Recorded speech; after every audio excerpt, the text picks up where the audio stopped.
All right, so what's the subject for today? Procrastination and how it could actually be beneficial for creativity. So I'm still continuing to read this book called Originals: How Nonconformists Changed the World, written by Adam Grant. And there's lots of things in here that just keep slapping me in the face, like just moments of common sense, things that I probably already knew, but I just hadn't pieced together in my head properly. And there's this one bit on procrastination talking about the studies of Jihei Shin, who's an assistant professor at the Wisconsin School of Business, as far as I know. And these studies essentially talk about how procrastination can assist with originality and creative thinking. And when I read up about that, I was like, oh my God, yes, that makes so much sense. Because I've always wondered, like, there's always been this confusing moment of self-reflection for me, wondering how someone like me who spends the vast majority of their time just browsing the internet, watching YouTube and playing video games, how do I actually manage to get stuff done? And how have I actually accrued this community? And how has this become practically a full-time job when I'm wasting so much time? And I've definitely had other people ask me the same question before, and I don't really have a good answer for it.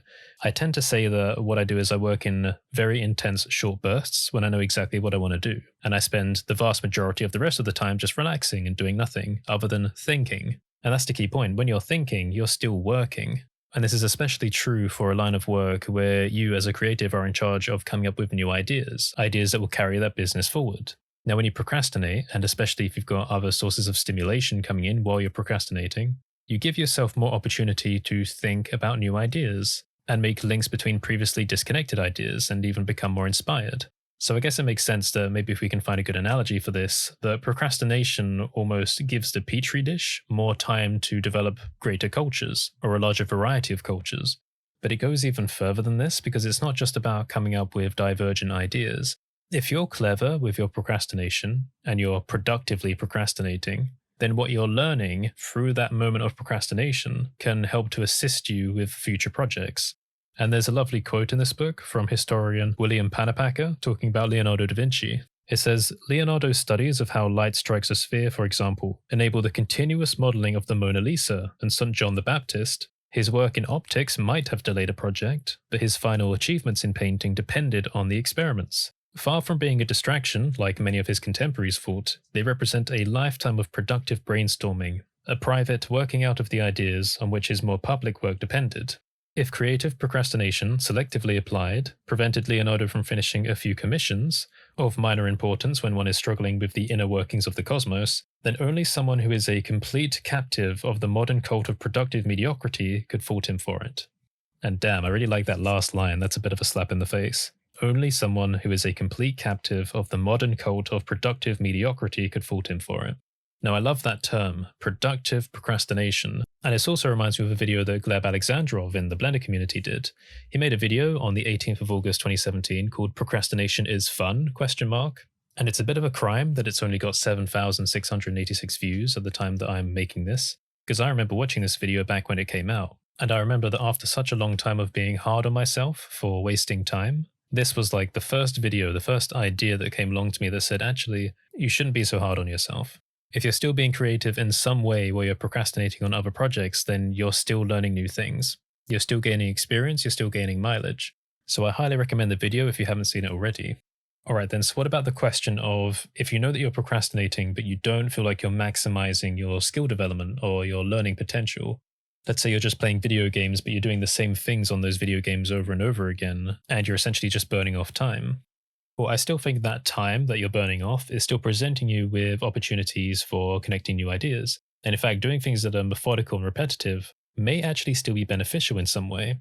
Because I believe there's a lot of truth in kind of resetting your mind and your mental state down to a bare bones, almost trance-like minimalist state. Something that I think people tend to achieve when they're washing in like a warm bath or in a hot shower. You kind of enter like a trance-like meditative phase where ideas can connect really easily and you can almost think up new ideas seemingly effortlessly. This is something that I think people that work in extremely technical fields tend to experience quite a lot, especially if we take the example of programming and debugging. If you're stuck on a complex logical issue, something that you just can't wrap your head around, you're staring at code for hours on end, but you still haven't found a solution. There are loads of people out there, and I know this because I've spoken to quite a few of them, that have experienced exactly this situation, where they can't solve a problem, but as soon as they leave the computer, they leave their room, and they do something kind of mundane that just gives them a moment to think. So maybe they're using the toilet, maybe they're going for the shower, Then suddenly, the solution slaps them in the face. Something in their mind has taken that complex issue and come up with a new idea, a new approach. Now, I think there's a bit of a stigma that if you are coming up with ideas, that procrastinating by doing essentially close to nothing is always a bad thing. And I don't think that's necessarily true. But I do think it depends on the kind of problems that you're trying to come up with solutions for. But if you did want to try and do things that were more stimulating from like a skill development standpoint, but you're not entirely sure what to do, well, let's say the example of if you like playing video games, can you do something related to a video game you like in a more productive way? So for example, if I want to spend my time playing Elite Dangerous, which is a space simulation game, during my downtime, so I would be procrastinating while playing this, is there something I could do that would further help my skill development, but still gives me the hit like I'm playing that game? Well, in a weird way, I think that maybe putting on the music from that game, jumping into Blender, and maybe designing the interior of one of my spaceships that I have in the game, something like that. It's connected to the game. It's kind of stimulating me because I'm still getting a bit of enjoyment out of it. Almost like I'm messing around and still playing with the game in some way, even though I'm in a completely different application.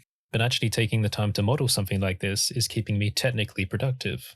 And all the while I'm doing this, even if it ends up being completely pointless in the end, something that I don't put on social media or my portfolio or use for a video, then this time that I'm spending is still giving me more opportunity to come up with new ideas for other projects, or even solutions for projects that haven't gone anywhere. And again, if anything, if I was desperate, this creative diversion could itself be turned into more content, because I can make a video about anything.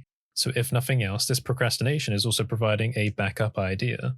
And I guess this kind of comes back round to what I think was the first episode of the Holtcast, talking about perfectionism and deadlines and how I like to have kind of multiple projects going at once, not too many, but not too few, where if you blend together the tasks at the end of one project and at the beginning of the next one, then transitioning between them feels like an easier process. So doing procrastination in this way and providing yourself with backup ideas could be another way of helping you transition between different projects.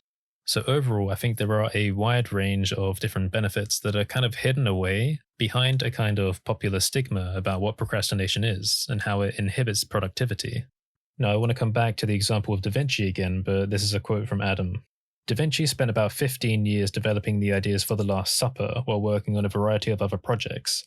The painting began as a sketch of figures sitting on a bench. A dozen years later, it became the foundation of the novel horizontal arrangement of 13 seated at a table in the famous painting.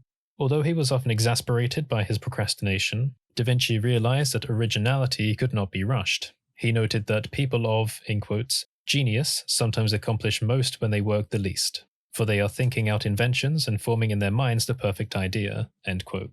So that's exactly it, thinking time. So no longer will I be ashamed when someone says, "Hey, are you working on the new video?" I'll just say, "You know what? I'm just thinking about what to do next."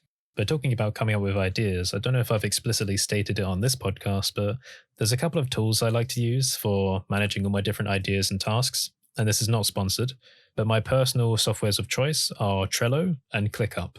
In my mind, Trello is more of a place where I can dump ideas really quickly into different cards and organize them into various columns, but it's a bit limited in its scope of what you can do. And that's where I think ClickUp really shines, because I think I can make more complex tasks with their own subtasks. And one thing I like in particular is how I can organize all these different tasks by priority. So I like to keep all the things I'm actively working on at the very top, at higher priority. And then obviously as there are less important projects, they move down to medium, low, and no priority. I've kind of found that idea and project management for me only really works if I can see everything in one place. And that's why I like not having things that are bleeding off the side of the screen.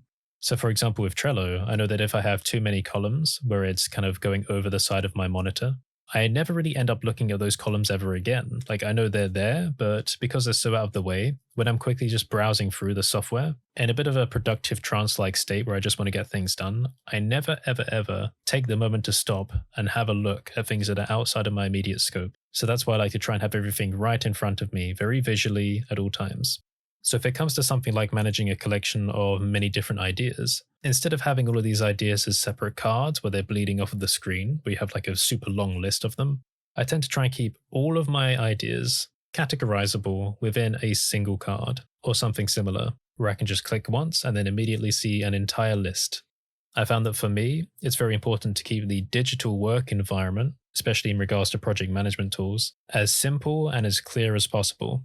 And that's especially because I, as an independent developer, have no one else that can come along and clean up everything for me. Also, because when I'm not working on something, then no work is being done because no one else is picking up that baton. So by keeping things simple, you will help yourself in the long run. I know it's a funny thing that people do when they finally get their hands on this kind of project management software, that they try and make things over complex and they make so many categories for all their different types of work. And they really want to be prepared because there's a kind of satisfaction in that, knowing that something's going to get done at exactly this time. But let's face it, I think most of these complex structures that people build for themselves for organization never really get used to their maximum potential. At the end of the day, as realism kicks in and people are making things over the weeks and months ahead, people start to realize what parts of their workflows and what parts of their organizational structure are superfluous and don't need to exist, so then they can trim down. Now, tying this together, I think having an organizational structure that is simple and trimmed down, combined with an effective way of coming up with new ideas, is a very powerful combination for an independent content creator, because it's someone that can keep pumping in new ideas into a reservoir. So when they feel like they hit a dry spot and they don't know what to make, they have a massive source of ideas and content that they can work from. So like I said, I like using Trello and ClickUp, but Notion is also another good one. Notion will allow for a very Wikipedia-esque level of complexity. But like I said, when you're given these kinds of tools, it's very tempting to go over the top and build something that you think will be super future-proof. But my recommendation is keep it simple, keep it realistic, and expand where you need to. Anyway, that'll do it for now. So stay safe, thanks for listening, and I'll see you next time.